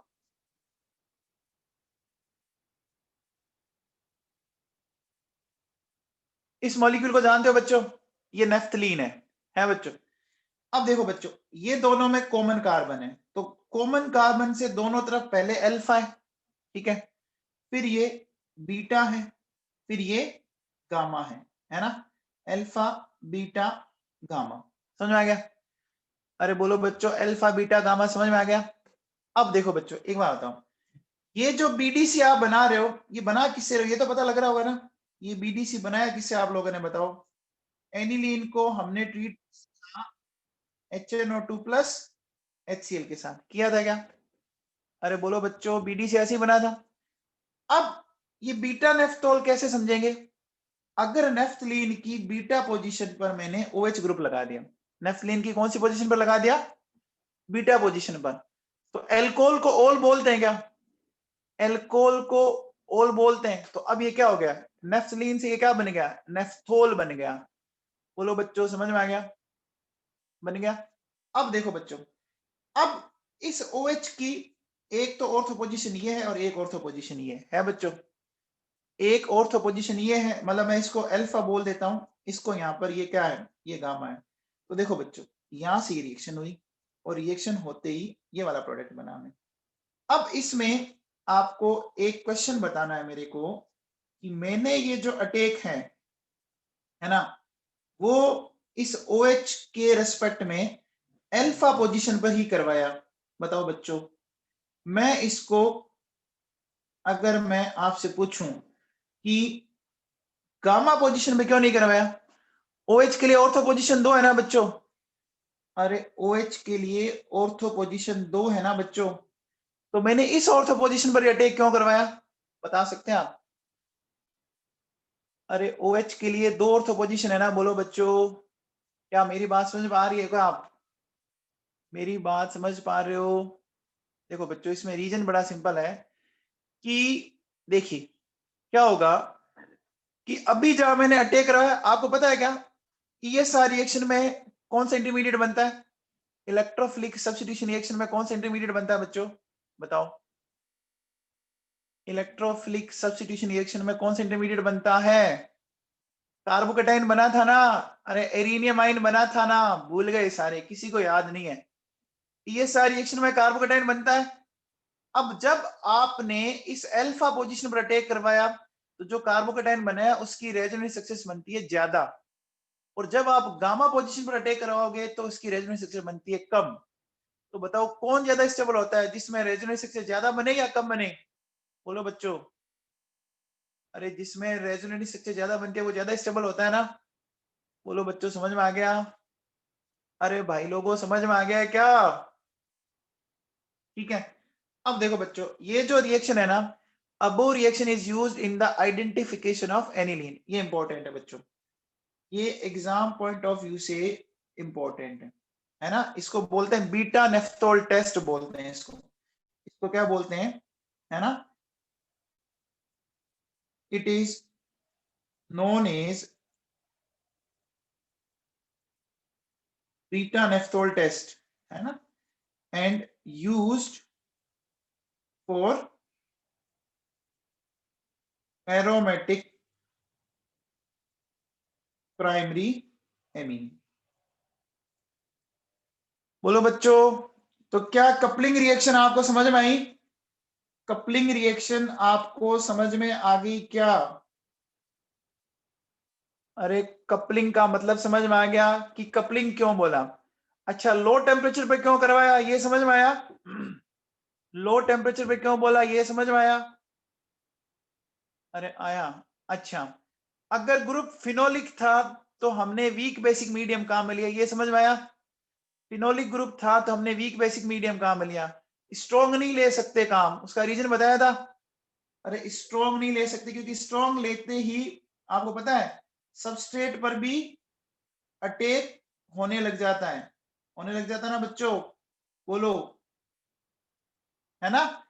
अच्छा, फिर मैंने आपको ये बताया था कि ये जो डाइएजोनियम आयन है पहले किस पोजीशन पर अटैक करता है? डाइएजोनियम आयन पहले किस पोजीशन पर अटैक करता है? पैरा। लेकिन अगर पैरा आपकी ऑक्यूपाइड है तो कहां अटैक करेगा? ऑर्थो पर करेगा। ये समझ आ गया बच्चों? ये मैंने आपको समझाया। ये इसमें कोई डाउट है क्या किसी को? इन रिएक्शंस में किसी को डाउट है? अब देखो बच्चों, ये एनसीईआरटी में कहां दी हुई है, देखो एनसीईआरटी में देखिए बच्चों, ये आ जाओ, ये दिख रहा है बच्चों आपको? ये देखो बच्चों, ये मैंने आपको अभी पढ़ाई है, जस्ट ताजी ताजी, ये लिखा दिख रहा है बच्चों, कपलिंग रिएक्शन। उसी में कंटिन्यूटी में चल रहे हैं बच्चों। ये पेज नंबर आपका 406 है बच्चों, पेज नंबर 406 में है। ये रिएक्शंस दे रखी है बच्चों। देखो बच्चों क्या कह रहा है, यहां लाइन पढ़ो एक, ये क्या कह रहा है, this is an example of electrophilic substitution reaction. ये लाइन बच्चों हर एग्जाम में पूछी जा चुकी है कि कपलिंग रिएक्शन किस टाइप की रिएक्शन है। बोलो बच्चों, ये ईएसआर है कि नहीं है? अरे बोलो बच्चों, ये ईएसआर हुई कि नहीं हुई, है ना? ओ बोलो। अब देखो यहाँ एक लाइन पढ़ो, benzene diazonium chloride reacts with phenol in which the phenol molecules at its para position is coupled with the diazonium salt to para hydroxy। Para position कोई क्यों किया, ये समझ में आया बच्चों? पैरा पोजीशन कोई हमने क्यों ऑक्यूपाइड किया? क्योंकि ऑर्थो को करेंगे तो वहां हिंड्रेंस आने लग जाएगी, है ना, क्राउडिंग होने लग जाएगी ना। हाँ, अगर पैरा मान लीजिए क्या हो, अगर पैरा पोजीशन आपकी ऑक्यूपाइड है तो हम कहा जाएंगे, तो हम कहा जाएंगे, ठीक है? अब देखो बच्चों सुनो, यहाँ देखो ये क्या लिख रहा है, both the aromatic rings joined through an bond. ये एन बॉन्ड समझ में आ गया? एन बॉन्ड समझ में आ गया बच्चों? अरे दूल्हा दुल्हन का जो गठजोड़ होता है उसको ये बोलते हैं ना, गठजोड़ बोलते हैं ना बच्चों, प्यार का बंधन, है ना? तो यहाँ दो बेंजीन रिंग में प्यार का बंधन कौन है? अरे दो बेंजीन रिंग के लिए प्यार का बंधन कौन है? डाई एजो ग्रुप है क्या? एन ग्रुप है? बोलो बच्चों, समझ में आ गया? अब देखो बच्चों, पहली रिएक्शन है वो किसके साथ करवा रहा है बच्चों? फिनोल के साथ करवा रहा है ना? पहली रिएक्शन फिनोल के साथ करवा रहा है। और एरो पे कौन सा साइन लगा रखा है बच्चों? एरो पे कौन सा मीडियम है दिख रहा है आपको? बेसिक मीडियम है। आ गया है बच्चों? यहां से देखो ये निकल जाएगा और ये बना दी, बना दी बच्चों। अच्छा, दूसरी रिएक्शन में देखो बच्चों, दूसरी रिएक्शन में देखो बच्चों क्या है, एनिलीन है ना? एनिलीन खुद बेस है, तो हमने वीक एसिडिक मीडियम कहां में लिया? बच्चों ये सारा कुछ लिखा हुआ है ना एनसीईआरटी में यार, बोलो। एनसीईआरटी में लिखा हुआ है बच्चों, मेरे हिसाब से आपको इसको समझना चाहिए। आप अगर समझते हो तो बहुत अच्छी बात है ये, है ना? अब देखो बच्चों आप ध्यान दो, हमने क्या बोला कि हमने बच्चों डाइएजोनियम सोल्ट से ऑलमोस्ट ऑलमोस्ट हर एक एरोमेटिक कंपाउंड बना दिया ना? बोलो बच्चों, हमने डाइएजोनियम सोल्ट से ऑलमोस्ट ऑलमोस्ट हर एक एरोमेटिक कंपाउंड बना दिया ना? बोलो बच्चों, बना दिया कि नहीं बना दिया? अरे बना दिया। अब एक चीज और सुनो बच्चों, मैं आपको एक चीज एक सिखाता हूं। ये बच्चों इस ग्रुप को हम बोलते हैं NO2 ग्रुप, कौन सा ग्रुप है बच्चों? NO2 ग्रुप है, ठीक है। इस NO2 ग्रुप को हम रिएक्ट करवाते हैं SN प्लस HCl। वैसे तो मैं इसको आगे बढ़ाऊंगा पूरा डिटेल में रिडक्शन रिएक्शन में।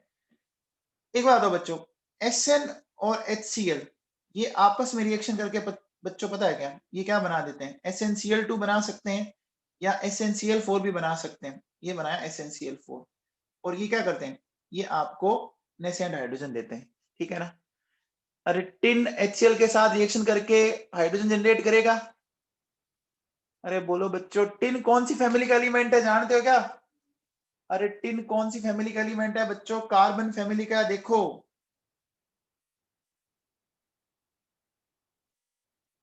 तो बच्चों बताओ, टिन की वैलेंसी कितनी होगी? कार्बन की वैलेंसी कितनी होती है? अरे कार्बन की 4।